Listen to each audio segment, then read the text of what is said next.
Le Dell XPS 16 2024 cible les personnes qui recherchent un PC fin et élégant, puissant et qui exprime une grande polyvalence, une formule qui séduira principalement les créateurs. Tout d'abord, c'est avec ce prisme-là que je vais vous en parler et plus si affinité. Cette nouvelle formule ne chamboule pas vraiment les codes en termes de design, disons-le tout de suite. Constituée principalement d'aluminium, je note une certaine légèreté au vu de ces prouesses que nous allons voir ensuite. 2,2 kg sur la balance. Cet ultra portable dispose d'une épaisseur de 1,9 cm. Toujours une certaine sobriété en ce qui concerne la connectique sur ce type de machine. 2 USB-C à gauche et un autre à droite, avec une prise jack et un emplacement pour carte micro SD. Ce qui est cool par contre, c'est que vous pouvez alimenter ce PC avec n'importe lequel de ces ports USB-C. Certains regretteront sans doute l'absence de port HDMI. Dell fournit un petit dongle HDMI et USB-A pour dépanner le temps de voir venir. Entre nous, prenez-vous un vrai hub avec une connectique complète. Le mien propose HDMI, DisplayPort, Ethernet, USB-A, bref, il y a pratiquement tout. Je n'ai pas trouvé ce PC particulièrement salissant, il ne craint pas trop la poussière ni les traces de doigts. Il a été mon outil de productivité principal rien que ces 4 dernières semaines. Je l'ai emporté un peu partout avec moi. Maintenant, ouvrons-le sans plus attendre. Déjà, premier constat, le pavé tactile sous verre est ici pratiquement invisible. Au début, j'ai eu un peu de mal à trouver mes repères. Il faut un peu de temps pour s'y faire, notamment pour le clic droit. Dell a repoussé les limites du design épuré. On ne voit plus rien, mais il est bien là. Il est précis et sensible à l'usage. Commande par geste et fonction haptique. Difficile de lui trouver de vrais défauts en dehors de sa totale invisibilité. Le clavier rétroéclairé, bien évidemment, bénéficie du même soin qu'habituellement. Les touches me semblent suffisamment grandes et la saisie est agréable. Une faible course. Les espaces sont réduits à leur maximum entre les touches. Parfois, il m'est arrivé sans le voir, en glissant mes doigts, de taper sur une touche voisine. C'est le risque avec ce genre de clavier d'ultra portable. On constate la présence d'une touche dédiée à copilote.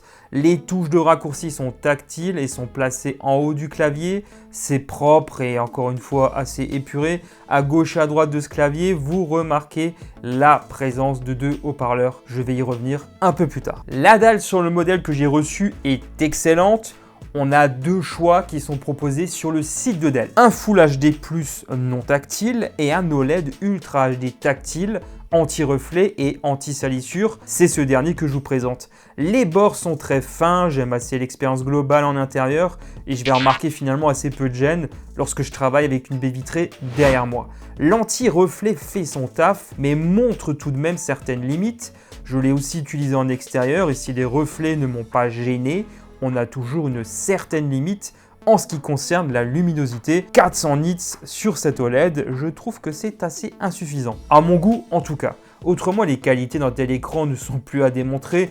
Excellent contraste, des noirs profonds. Maintenant, c'est pas que je vais particulièrement râler, mais a-t-on besoin de l'Ultra HD sur une telle dalle de 16 pouces? Parce que là, on va devoir de toute façon régler la mise à l'échelle sous Windows pour conserver une excellente visibilité des textes. Une définition moindre aurait finalement eu plus de sens pour moi. Autrement, j'apprécie le taux de rafraîchissement de 90 Hz qui participe à une expérience plus fluide. Colorimétrie fidèle sur ce modèle, de quoi l'envisager pour de la retouche photo et d'autres activités créatives qui le requièrent. Maintenant, attention d'avoir mis le bon profil colorimétrique. Dell propose des réglages au sein de son application maison pour aller un peu plus loin et affiner l'expérience en fonction de ce que vous souhaitez faire. Finalement, c'est une bonne proposition et ce pour travailler, visionner du contenu. Évidemment, c'est quelque chose que j'apprécie assez. Dell propose du choix sur son site en ce qui concerne processeur, carte graphique, RAM, stockage, etc., etc. Me concernant, j'ai ici un Intel Ultra 7 155H associé à une GeForce RTX 4070, 32 Go en LPDDR5X et SSD NVMe d'une capacité de 1 TB pour le stockage. C'est une belle bête qui m'aura servi à réaliser toutes sortes de tâches, dont certaines assez lourdes. Les benchmarks démontrent la puissance de la bête en commençant par le processeur. Ensuite, les performances graphiques sont bonnes, mais en léger retrait face à certains concurrents sur ce même segment. La faute a une puissance maximale de 60 watts sur la RTX 4070 contre 80 watts ailleurs pour info. les performances du SSD sont à la hauteur, donc je ne vais pas m'y attarder. La ventilation est audible lorsque le PC est très sollicité, autrement pour de la bureautique et du streaming, RAS. C'est un PC assez discret dans l'ensemble. Cet ultra portable est pareil pour l'avenir, il prend en charge Wi-Fi 7 et Bluetooth 5.4. Cette fois-ci, je n'ai pas eu trop le temps pour jouer avec ce PC, mais ce sera bien sûr totalement envisageable vu la configuration dont il dispose. Voilà, entre deux projets, il faut quand même se faire un petit peu plaisir, non? Je l'ai surtout utilisé pour du montage vidéo et voir ce qu'il valait vraiment dans cet exercice. Et c'est très bon. J'utilise DaVinci Resolve et je n'ai jamais eu à m'en plaindre. Pas de ralentissement, tout fonctionne parfaitement bien, c'est fluide et les temps d'export sont très corrects avec de gros fichiers 4K. Je l'ai utilisé en déplacement aussi à mon bureau, parfois en dual screen, mais quand même la plupart du temps uniquement avec mon écran de PC. C'est un PC très polyvalent qui ne souffre pas de lourdeur. Quand il faut donner de la patate, il envoie. Très à l'aise dans toutes les tâches créatives les plus lourdes. De ce point de vue-là, la mission est totalement remplie. Petit test maintenant de la webcam. On pourra filmer jusqu'en 1080p au maximum à 30 images par seconde. Alors au niveau de la qualité vidéo, je trouve que c'est pas forcément foufou au vu du prix de la machine. Il faut quand même bien sûr en tenir compte. On est sur un positionnement haut de gamme, donc on s'attend à voir ce qu'il y a de mieux. Et il faut reconnaître qu'au niveau de la webcam, voilà, je trouve qu'ils auraient pu un petit peu mieux faire. Voilà, c'est mon avis, mais dites-moi vous ce que vous en pensez justement en commentaire. Autrement, au niveau de la captation audio, là je trouve que c'est très bon, puisqu'il y a même également une technologie de suppression de bruit de fond qui m'a l'air de bien fonctionner. En tout cas, lors de mes essais et de mes différentes visioconférences que j'ai pu faire ces 4 dernières semaines, et ben ça a fonctionné très bien de ce côté-là. Comme je le disais tout à l'heure, expérience de son stéréo avec 2 haut-parleurs qui sont situés à gauche et à droite du clavier. Ils sont puissants. Combiné Dolby Atmos, on a une proposition sympa pour du divertissement. Dell est parvenu à proposer quelque chose qui parvient à un certain niveau d'immersion, surtout pour des haut-parleurs qui doivent arriver à se faufiler dans un ultra portable. Il existe toutefois des limitations importantes dont il faut tenir compte. Déjà, ne pas dépasser les 3/4 du volume sonore maximal pour mieux distinguer les sons, notamment dans les scènes d'action les plus folles. Autrement, sans cela, j'ai l'impression que le son est plus plat, plus brouillon. Pour conserver plus de caractère et de profondeur, il vaut mieux ne pas y aller à fond. Ça va manquer de basse, comme toujours avec ce genre de produit, et c'est dans certains types musicaux que l'on va s'en rendre compte. Mais on tient là une proposition très correcte, surtout au vu des contraintes auxquelles doit faire face Dell avec ce type de châssis.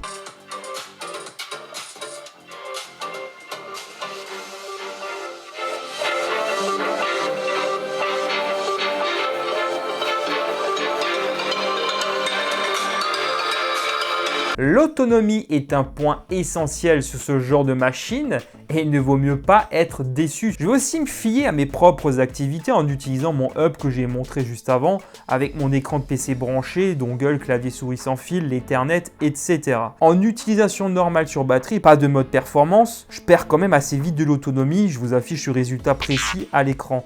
Par contre, juste pour du streaming, de la bureautique, en étant assez léger dans l'ensemble et en utilisant uniquement le PC sans écran ni hub, il m'a l'air assez correct globalement. Sa capacité de batterie de 99,5 Wh, le chargeur de 130 watts fourni par Dell permet de recharger intégralement la batterie en 2 heures environ. En fonction de la configuration choisie, Dell propose ce PC à partir de 2200 € et ça peut aller jusqu'à plus de 4400 € en fonction de la configuration choisie. Ici, on est clairement sur des produits qui ciblent vraiment des personnes qui ont un haut niveau d'exigence, que ce soit en termes de design et de performance. Dell proposait un ultra portable qui ne manque pas d'atouts, puissant, polyvalent. Forcément, ici, le tarif est en conséquence. Et de toute façon, ici, la cible, c'est davantage les pros que les particuliers. Il y a maintenant certains éléments qui vont me déranger un petit peu sur cette XPS. Une RTX 4070 qui aurait pu bénéficier d'un poil plus de performance, l'absence de délimitation sur le clavier, une webcam pas très folle, un véritable HDMI aurait été un plus non négligeable. Après, rien de vraiment dramatique non plus. Je pense que là, j'ai fait un tour assez complet des possibilités offertes par cette machine. Pour les vidéastes, ça reste une proposition très solide et j'ai moi-même beaucoup aimé m'en servir dans le cadre pro. Ça reste une machine totalement recommandable qui parlera sans aucun doute à un public averti. Dites-moi vous en commentaire ce que vous pensez de ce nouvel XPS édition 2024 et faites-moi votre propre petit retour d'expérience si vous le possédez. Vous aussi. Un grand merci d'avoir visionné cette vidéo jusqu'au bout. Comme d'habitude, n'hésitez pas à mettre un petit pouce pour me soutenir et de vous abonner pour ne pas rater mes prochaines vidéos en activant la petite cloche. Pour ma part, je vous retrouve très vite sur la chaîne et sur les autres réseaux sociaux où je suis présent. Les liens sont juste en bas en description. À très bientôt. Allez, ciao!